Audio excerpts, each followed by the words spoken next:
Hey there, Walt here from WaltInPA at some random church in some random location. You know, I love my Sena for a lot of reasons. It's a fantastic device. It's really convenient, it's really handy, but in other ways, it's a massive pain in the ass. So let's talk about that.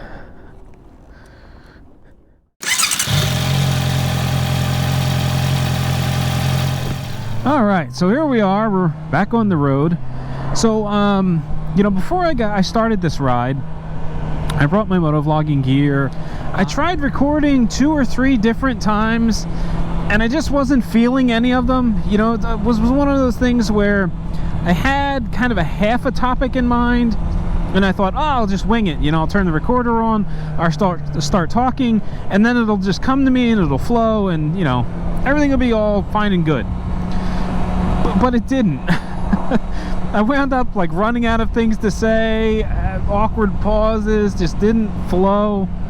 So ultimately I wound up shutting down the cameras, and I figured, you know what, I'm just going to enjoy the ride. So I got everything turned off, and then I kicked on my Sena and I started playing music, and I thought, oh, you know, this will be really nice, and it was. You know, I'm just cruising on down the road listening to Memphis Mayfire. And then all of a sudden I start getting these buzzes and dings. Here it's my phone in my pocket is blowing up in my ear because it's synced up to my Sena. Before long, you know, my phone starts ringing, so my music cuts out. You know, I've got the phone blasting in my ear. I deliberately don't answer it because it's one of 2 people. It's either my wife, who has the Find My Phone app and knows exactly where I am and knows that I'm out for a ride, or it's my employer, who's probably needs something last minute on a Friday afternoon, and ordinarily I wouldn't mind and I would just take care of it. But you know, with the days getting shorter, time to get out and ride is becoming few and far between, especially if you're looking for an after work ride, which is exactly what this is. So I let it go to voicemail. Now, of course, after it goes to voicemail, I get a bunch more dings. It's my boss leaving me text messages. So I know, you know, I don't need to look at the phone to know who it is. It just kind of works that way. And now, like, it's getting under my skin. It's kind of grating on me. You know, I've gotten a couple of text messages, I got the phone call, then I got the alert that there was a voicemail left, and it's like, what is it? You know, the anxiety kind of got to me, so I found a random place to pull over. Just happened to be that church back there. And of course, I checked my voicemail. I had a missed call from my boss, and he left me a voicemail asking me to get something taken care of last minute, after hours, which, again, ordinarily I wouldn't mind doing. And then I got the text message letting me know that he called and left me a voicemail, and then pretty much kind of an explanation of what the voicemail was. So as I said, it can be super convenient, but then at other times it can be a real hassle.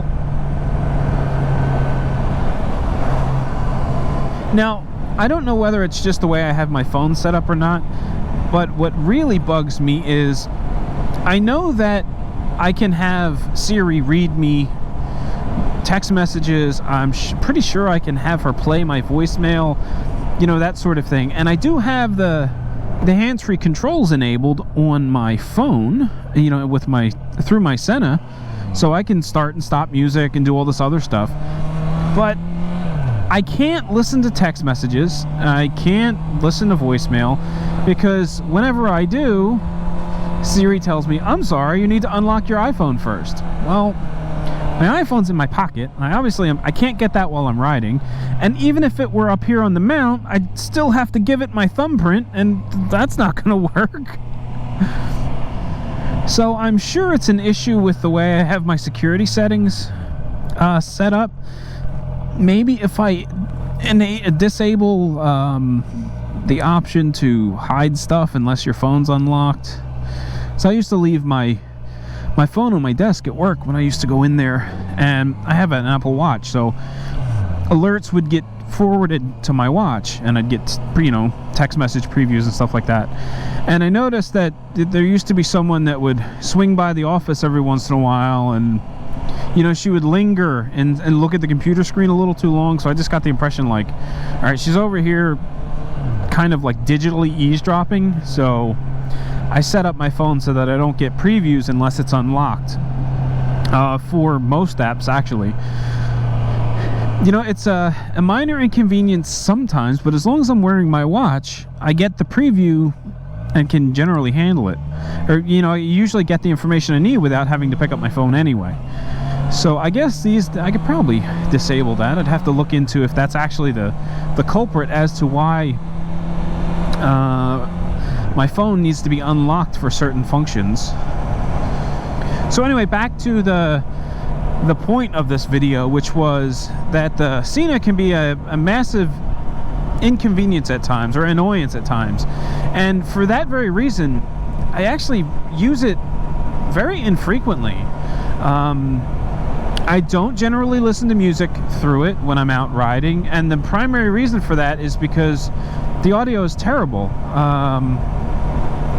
Like, you remember when you were a kid, and this is probably a stretch for anyone that's, you know, was born in 1995, but, you know, when I was a kid, we had, you know, the tried and true Walkman, right? And you'd plug in your headphones to this thing, and the headphones would be these cheap things that fit over top of your ear. They were hard with a cheap foam pad over top of them. The part that went over your head was pretty much like a piece of spring steel, like this cheap contraption, and the audio quality was terrible on those things. And that's what the Sena reminds me of. You know, you don't get bass, it just doesn't, it's not a rich audio experience.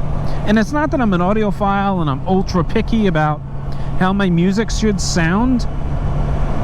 It's just that I feel like I'm missing a lot in the type of music that I listen to.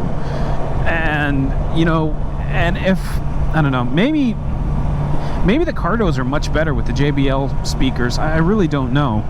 But because the audio quality on these things is not amazing, I don't really listen to much music. I mean, I will if I just need to fill the silence, but usually I'm not like rocking out and really enjoying it. It's just kind of cruising on down the road, listening to something other than my engine whirl.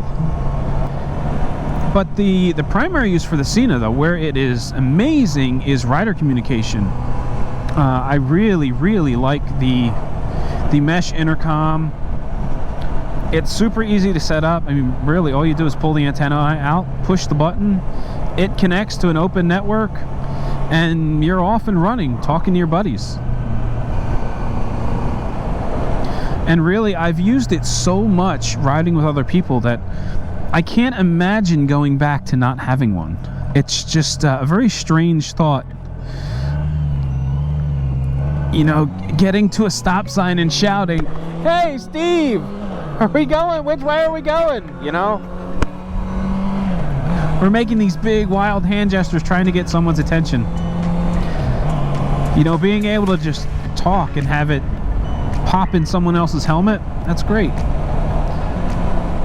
Now, it's funny, you know, I've got this expensive Sena, this 50S, that does a variety of things, and I use it for the most basic of functions, which is the open mesh network. You know, I don't know how to put it into a private mode. I don't really care.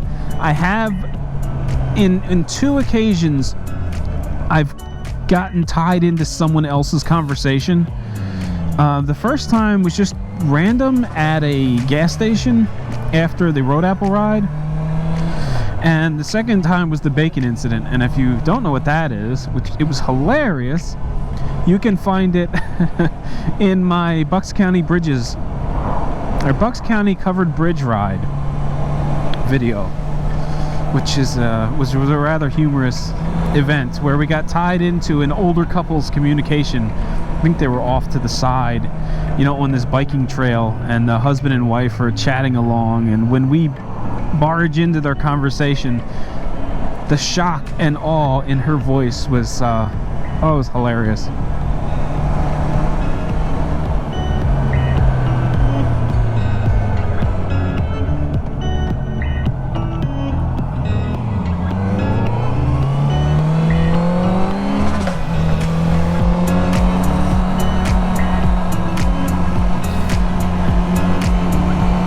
You know, when I do that, I wonder what the person in the car thinks. Like, do they realize, like, hey, maybe I was riding a little close and I was kind of an asshole, and that's what prompted the guy to, like, pull over and let me go past? You know, because we are doing a little bit over the speed limit. Just wondering. Anyway, that's going to do it for this one. If you enjoyed this video, please consider subscribing to the WaltInPA channel. If you'd like to support me, the best way to do that is by liking this video, giving a big old thumbs up, dropping a comment down in the comment section, and sharing this video with your friends. As always, ride safe, and I will catch you in the next one.